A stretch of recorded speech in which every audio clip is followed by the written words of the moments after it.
Capitol Hill, a Republican-led House committee has made public more than 33,000 pages of files linked to disgraced financier and convicted sex offender Jeffrey Epstein. The release, announced on Tuesday, September 2nd, includes at least 8 video interviews with victims, some dating back to 2005 and 2006. In one such interview, with both faces blurred and parts of the audio redacted, a young woman recounts how she was first introduced to Epstein. She said that a friend told me about Jeffrey. She said he was looking for girls to give him massages for an hour. It sounded too good to be true, and it was. He had the girls take off their clothes and massage him. He liked watching. The woman, whose identity was concealed, said Epstein paid her $350 when she was 17 years old. Alongside the interviews, the newly released files include court documents and audio recordings from Florida's criminal investigation into Epstein. Told me about Jeffrey. She said she was helping him find girls. Who was his friend? We're not friends anymore, though, so you can't mention my name to her. Okay. And she told me basically that you would go and you would give him a massage for about an hour and for $200. And obviously that sounds a little too good to be true, and as I found out, it wasn't quite what she said. He has the girls take off their clothes and give him a massage, and he likes watching them, I guess. Critics, however, argue that much of the information has already been made public in earlier legal proceedings. Democratic Representative Jim McGovern wrote on X that nearly everything Republicans just supposedly released has already been released.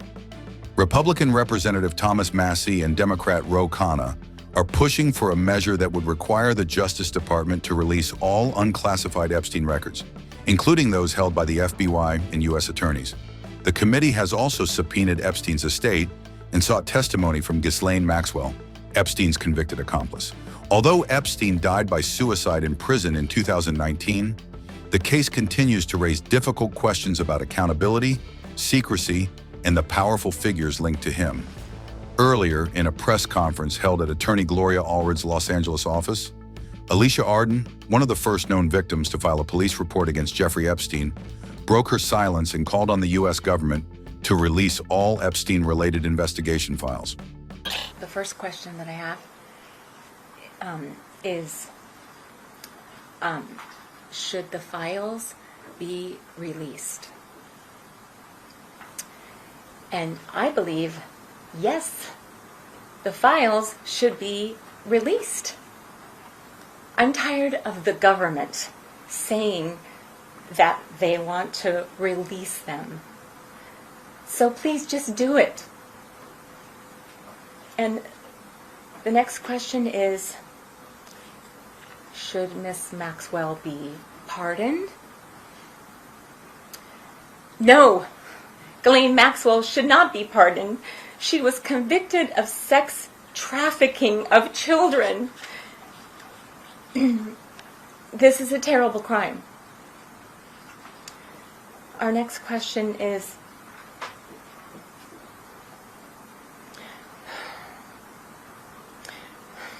did you ever meet Virginia Giuffre? Yes, briefly. Before Miss Maxwell was arrested, there was a meeting in New York with law enforcement, with either the FBI or Homeland Security, and with many other victims. And Virginia and I were there. And I said, "Hi, Virginia. Did you file a police report?"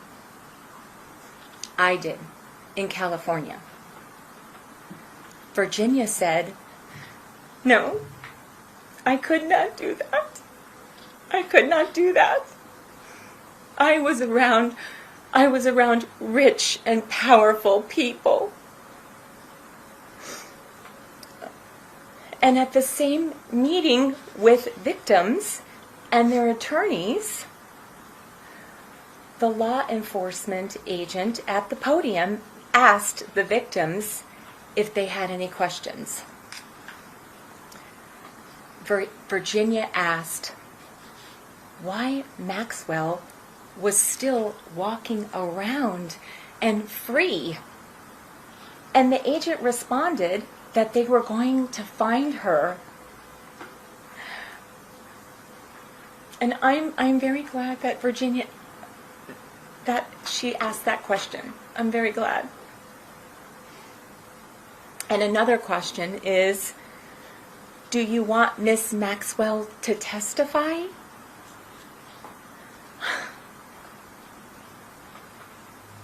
I don't know. I'm not sure. I'm really not sure if we can even believe her.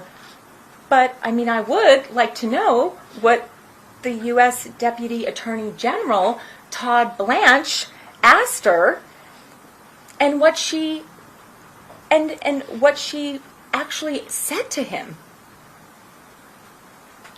And the last question, how do you feel?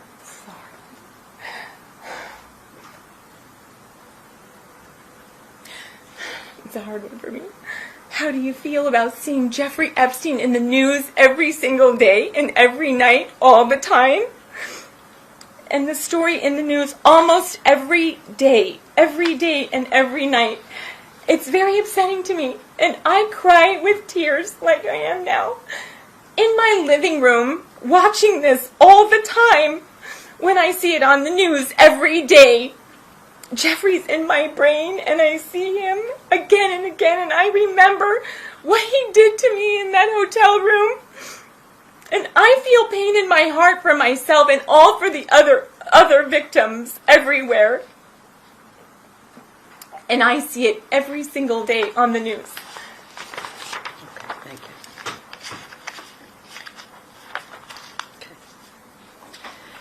Okay. Here are a few of my additional comments. Regarding the question of whether or not Deputy Attorney General Todd Blanche should release a transcript of the questions he asked of Ghislaine Maxwell and the answers that she gave in his 2-day interview of Ms. Maxwell, I believe that he should release the entire transcript of his more than 9-hour interview with her, including all of his questions and all of her answers. I'm aware that Ghislaine Maxwell, in addition to the other crimes for which she has been convicted, was also indicted on 2 counts of perjury. Ultimately, those charges were dismissed. However, the charges cannot be ignored, and other lies that she has told do have an impact on her credibility, and are part of the reason that some victims and their lawyers think that she should never have been interviewed. They do not believe whatever her responses were to the questions asked by Deputy Attorney General Todd Blanche.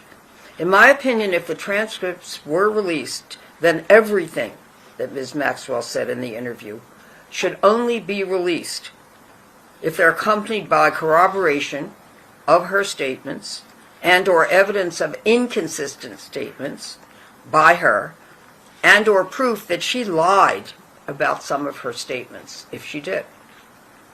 In reference to the planned upcoming hearings in the fall by the House committees, I do believe that there should be a joint hearing by the House committees and the Senate committee.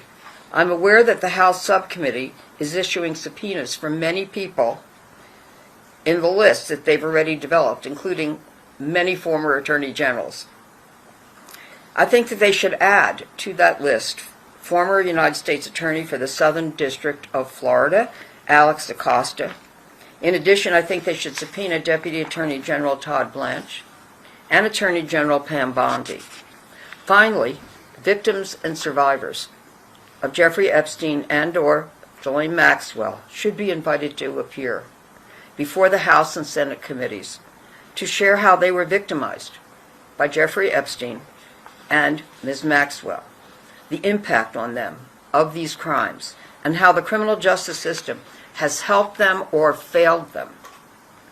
Victims should not be subpoenaed or compelled in any way to testify, but they should be invited. Some may wish to testify, but they should be invited and not compelled.